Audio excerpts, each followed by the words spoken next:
పారిశ్రామికాభివృద్ధి దిశగా మరో మెగా ప్రాజెక్టును కేంద్ర ప్రభుత్వం రాష్ట్రానికి కేటాయించింది. సంగారెడ్డి జిల్లా జహీరాబాద్ లో ఇండస్ట్రియల్ స్మార్ట్ సిటీని ఏర్పాటు చేయనున్నట్లు మోదీ సర్కారు ప్రకటించింది.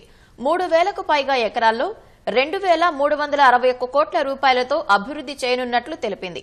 హైదరాబాద్ నాగ్పూర్ పారిశ్రామిక కారిడార్లో భాగంగా ఈ ప్రాజెక్టు అందుబాటులోకి తీసుకురానుంది.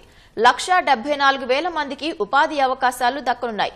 కేంద్రం ప్రకటించిన పారిశ్రామిక పార్క్ వల్ల జహీరాబాద్ రూపురేఖలు మారిపోతాయని స్థానిక పారిశ్రామికవేత్తలు హర్షం వ్యక్తం చేస్తున్నారు.